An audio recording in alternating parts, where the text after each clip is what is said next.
Lecture में हम cover करने वाले हैं संज्ञानात्मक विकास का सिद्धांत, जिसे दिया है जीन प्याजे ने। अब पूछा जाए कि ये हैं कहाँ के, तो ये हैं स्विट्जरलैंड के। अब आपका प्रश्न ऐसा आ जाता है कि निम्नलिखित में से कौन सा मनोवैज्ञानिक शुरू में जंतु वैज्ञानिक था? तो ये कौन थे? मिस्टर जीन प्याजे ही थे। देखिए, यहाँ पर सबसे ज़्यादा जो महत्वपूर्ण होता है आपका, वो यही होता है कि इन्होंने सिद्धांत कौन सा दिया है। तो आपको याद रखना है, संज्ञानात्मक विकास का सिद्धांत जीन प्याजे ने दिया है। इस इमेज के माध्यम से आपको ये याद रहेगा कि ये स्टार्टिंग में क्या थे? जंतु वैज्ञानिक थे। अब देखते हैं, जीन प्याजे ने कहा था बच्चों का बौद्धिक विकास यानी कॉग्निटिव डेवलपमेंट विकास के चरणों में होता है। बच्चा एक्टिव लर्नर होता है, यानी वह खुद से सीखता है। अब देखिए, यहीं से आपके प्रश्न उठते हैं, यहीं से आपके प्रश्न पूछे जाते हैं। आपका प्रश्न पूछा गया कि एक्टिव लर्नर मतलब ऐसे प्रश्न आपके आ गया कि निम्नलिखित में से किस मनोवैज्ञानिक के अनुसार बच्चा एक्टिव लर्नर होता है, यानी बच्चा खुद से सीखता है। तो आपका ऑप्शन हो जाएगा कौन? जीन प्याजे महोदय। आगे है, इन्होंने कुछ मुख्य अवधारणाएं दी हैं जिनको हम समझते हैं। यहाँ पे स्कीमा इन्होंने बताया है। स्कीमा क्या होता है? मानसिक संरचना या सोचने का तरीका, जिसे हम ज्ञान भी कहते हैं।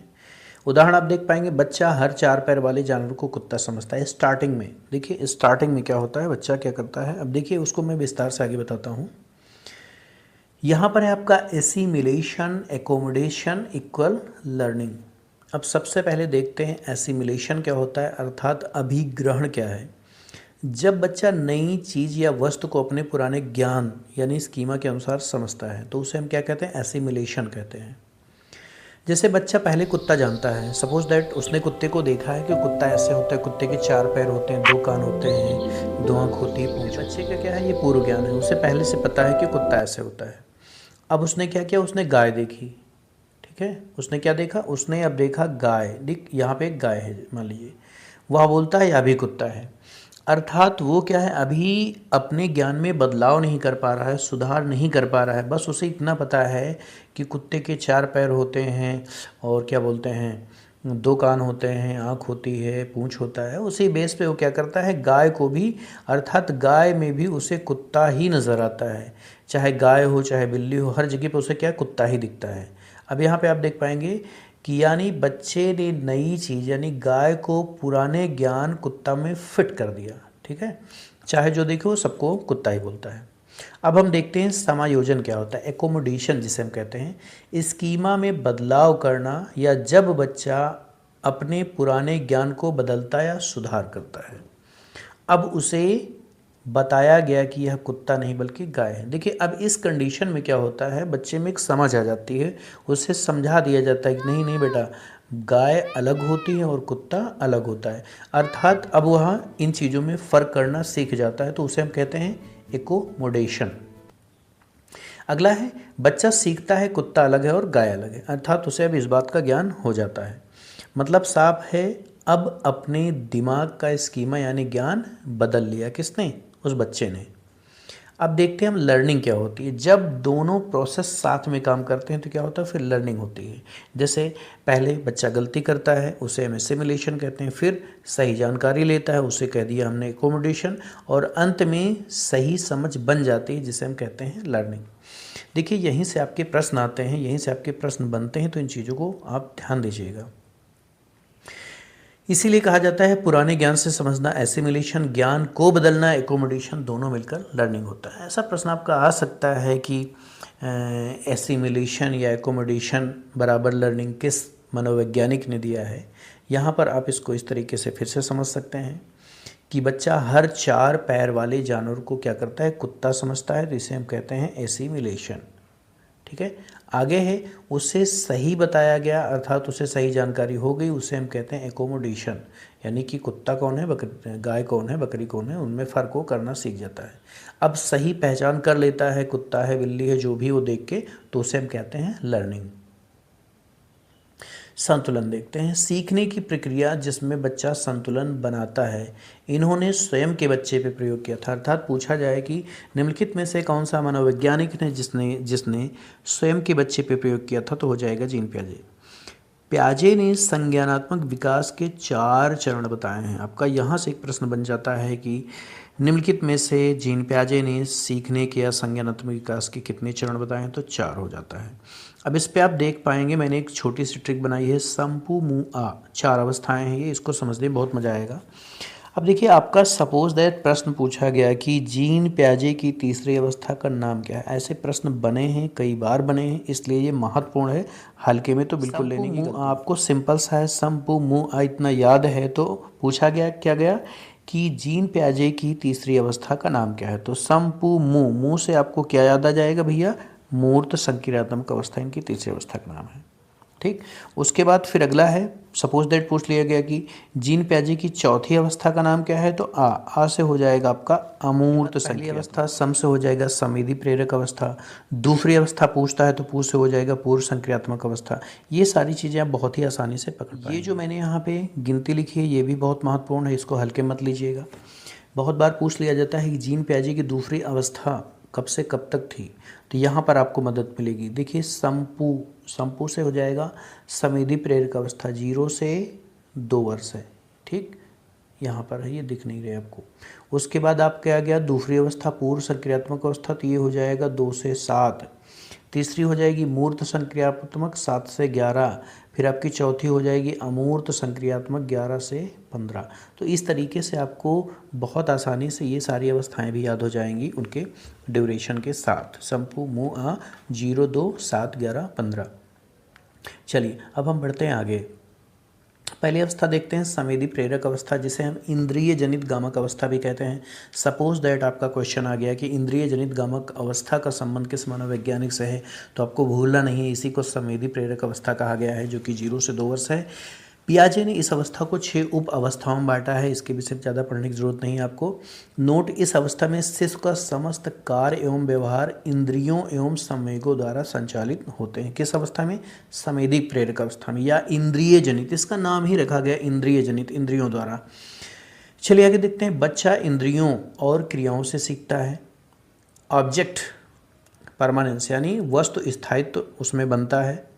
छुपी हुई चीज़ भी है यह समझ जाता है, अर्थात जैसे कोई चीज़ है आपके पास, कभी आपने देखा हो, उसको आप पहले दिखाइए बच्चे को, उसके बाद ढक दीजिए किसी चीज़ से, कपड़े से, हाथ से या किसी भी वस्तु से, तो वो समझ जाता है कि वो चीज़ है, गायब नहीं हुई। अर्थात अब कोई चीज़ दिखा के क्या करते हैं, हाथ पीछे कर लेते हैं, तो वो पीछे घूम के देखने लगता है आपके, उसे पता होता है कि जो छुप गई है चीज़ वो है, अर्थात अभी गायब नहीं हुई है। आगे है पूर्व संक्रियात्मक अवस्था, ये 2 से 4 वर्ष है। पियाजे ने इसे 2 उप अवस्थाओं में बांटा है। पहला है प्राक संप्रत्यात्मक अवस्था, जो कि 2 से 4 है। इस अवस्था में बालक जिज्ञासु प्रवृत्ति का होता है, क्या, क्यों और कैसे का प्रश्न अधिक करता है। इसे खोज की अवस्था भी कहा जाता है। अब यहाँ पर आपको ध्यान क्या देना है, देखिए इनकी जो उप अवस्था है उससे तो प्रश्न बहुत कम बनता है, लेकिन यहाँ पर आपका ये महत्वपूर्ण है, आपका जो प्रश्न आ सकता है यही आ सकता है कि जीन प्याजे की किस अवस्था को खोज की अवस्था कहा गया। तो आपको यही मिल सकता है कि पूर्व संक्रियात्मक अवस्था या दूसरी अवस्था को, ऐसे आपका प्रश्न मिल सकता है। आंत प्रज्ञकाल 4 से 7 वर्ष, इस अवस्था में बालक में सामाजिकता का विकास शुरू हो जाता है। बालक बालिकाएं सामाजिक युक्त खेल जैसे कि गुड्डे गुड़िया का खेल, दूल्हा दुल्हन का खेल, नायक नायिका खेल खेलना पसंद करते हैं। आपने बहुत बार देखा होगा कि छोटे छोटे बच्चे हैं और छोटी बच्चियां हैं, वो अपना दुपट्टा सर पे डाल लेती हैं, दुल्हन का जैसा रूप मतलब श्रृंगार करती हैं, बनाती हैं। और गुड्डे गुड़िया का खेल हो गया, नायक नायिका का होता है, जैसे बचपन में बहुत बारी बच्चे खेलते हैं कि ठीक है तू चोर मैं पुलिस, ये सब सारे खेल होते हैं। तो ये सारी चीज़ें रिलेटेड हैं जीन प्याजे की किस अवस्था से, दूसरी अवस्था से। ध्यान दीजिएगा, बहुत ही महत्वपूर्ण अवस्था है, बहुत ही मज़ेदार अवस्था है, इस अवस्था में बहुत मज़ा आता है बच्चों को। आगे है इस अवस्था में बालक का चिंतन और अधिक व्यवस्थित हो जाता है पहली अवस्था की अपेक्षा।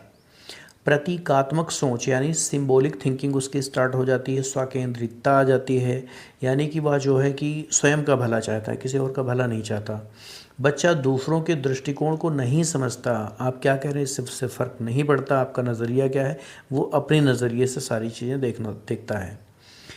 पूर्व संक्रियात्मक अवस्था में बच्चे लक्ष्य उद्दिष्ट व्यवहार की योग्यता सीख लेते हैं, भाषा का प्रयोग भी प्रारंभ हो जाता है। अब आपका एक महत्वपूर्ण और अच्छा प्रश्न यहाँ पर यह बन जा रहा है कि जीन प्याजे की किस अवस्था में भाषा प्रयोग बच्चा सीखना शुरू कर देता है, प्रारंभ कर देता है, तो दूसरी अवस्था होगी।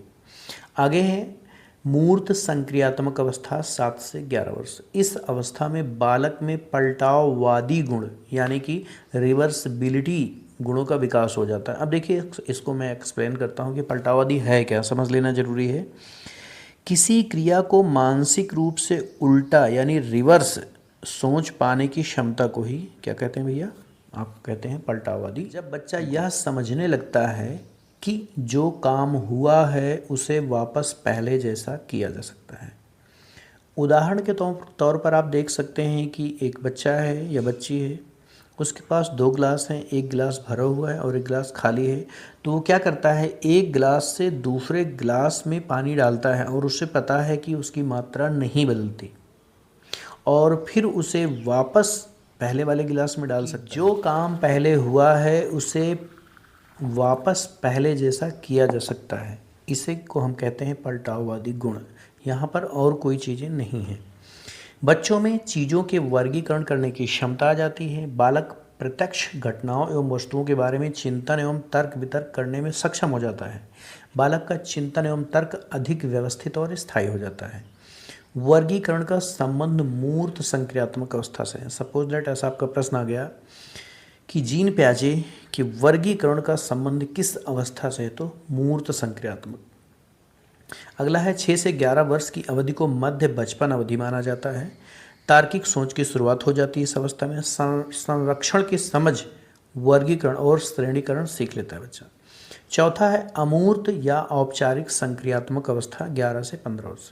इस अवस्था में बालक अमूर्त घटनाओं एवं विषयों के बारे में चिंतन करने में सक्षम हो जाता है। बालक में आदर्श चिंतन और विकास होने लगता है। अमूर्त तर्क एवं परिपक्व नैतिक चिंतन करने लगता है। वह किसी भी समस्या का समाधान चिंतन के माध्यम से खोजने लगता है, विचार विमर्श करने लगता है कि अर्थात कोई समस्या आ गई तो उसका हल क्या होगा, कैसे इसको हल किया जाए।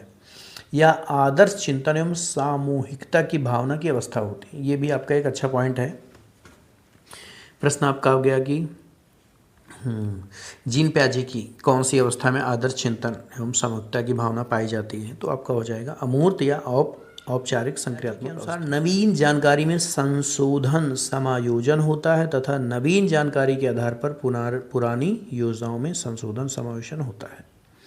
कल्पना और तार्किक सोच विकसित होती है। जीन प्याजे के अनुसार अधिगम के लिए विद्यार्थी के द्वारा पर्यावरण के सक्रिय खोजबीन आवश्यक है। ये बहुत ही महत्वपूर्ण पॉइंट्स हैं, इन्हीं से आपके प्रश्न बनते हैं। अगर आप देखेंगे तो यूपी टेट, सी टेट सब में यहीं से प्रश्न आपके बनते हैं। ये आपका बहुत महत्वपूर्ण पॉइंट है। अगला है पियाजे के अनुसार बच्चे सक्रिय ज्ञान निर्माता तथा नन्हे वैज्ञानिक है जो संसार के बारे में अपने सिद्धांतों की रचना करते हैं। पियाजे के अनुसार बच्चों का चिंतन वयस्कों से प्रकार में भिन्न होता है, ना कि मात्रा में।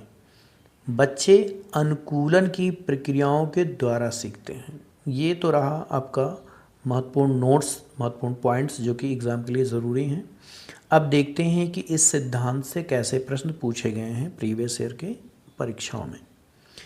पियाजे के अनुसार संज्ञानात्मक विकास की द्वितीय अवस्था, मैंने बताया पू से हो गया पूर्व संक्रियात्मक अवस्था। आगे है पियाजे के संज्ञानात्मक विकास सिद्धांत में अमूर्त तर्क एवं परिपक्व नैतिक चिंतन किस अवस्था की विशेषता है। ये है औपचारिक संक्रियात्मक अवस्था जो कि चौथी है। अगला है संवेगात्मक विकास के 4 चरणों, संवेदी पीसी, पूर्व संक्रियात्मक, स्थूल संक्रियात्मक और औपचारिक संक्रियात्मक की पहचान की गई, अर्थात किसके द्वारा। ठीक है, तो इसका सीधा सा उत्तर है आपका जीन प्याजे द्वारा। प्याजे मुख्यतः के क्षेत्र के लिए जाने जाते हैं। किसके लिए, ज्ञानात्मक विकास। देखिए यहाँ पर आपके जब प्रश्न आप देखते हैं, प्रीवियस ईयर देखते हैं, तो आपको समझ में आता है कि प्रश्न कैसे घुमा के पूछे जाते हैं। संज्ञानात्मक विकास पूछा गया या ज्ञानात्मक विकास पूछा गया तो जीन प्याजे ही हैं। अगला प्रश्न आपका पूछा गया था, जीन पियाजे के अनुसार अधिगम के लिए निम्नलिखित में से क्या आवश्यक है? तो क्या आवश्यक है? शिक्षार्थी के द्वारा पर्यावरण की सक्रिय खोज, ये बहुत ही महत्वपूर्ण पॉइंट है अकॉर्डिंग टू जीन पियाजे। अगला प्रश्न है आपका, जीन पियाजे के अनुसार प्रारूप यानी स्कीमा निर्माण वर्तमान योजनाओं के अनुरूप बनाने हेतु नवीन जानकारी के आधार पर पुरानी योजनाओं में संशोधन के परिणाम रूप में घटित होता है। इन दो प्रक्रियाओं को जाना जाता है समावेशन और समायोजन के रूप में। अगला है, जीन पियाजे के संज्ञानात्मक विकास के सिद्धांत के बारे में निम्नलिखित कथनों में से सही कथन कौन सा है? बच्चों के सांस्कृतिक आधार के अनुसार इन चरणों का क्रम बदला जा सकता है। पियाजे का तर्क है कि संज्ञानात्मक विकास चरणों में आगे बढ़ने की अपेक्षा निरंतर होता है। सी है, पियाजे ने संज्ञानात्मक विकास के 5 स्पष्ट चरण प्रस्तावित किए हैं। गलत है, आपको पता है। किसी भी चरण को छोड़ा नहीं जा सकता क्योंकि ये चरण स्थिर हैं। ये आपका सही उत्तर है। देखिए, जीन पियाजे से रिलेटेड जितने भी महत्वपूर्ण पॉइंट्स थे एग्ज़ाम के नज़रिए से वो मैंने बताया आपको। कुछ प्रश्न पूछे गए थे अभी तक में जीन पियाजे से, वो भी मैंने डिस्कस किया। अब आगे की इस वीडियो सीरीज़ में हम देखेंगे दूसरा सिद्धांत है नैतिक विकास का सिद्धांत, जिसे दिया है लॉरेंस कोहलबर्ग ने। ये अमेरिका के थे। तो इस सिद्धांत पे हम विस्तार से चर्चा करेंगे नेक्स्ट वीडियो लेक्चर में।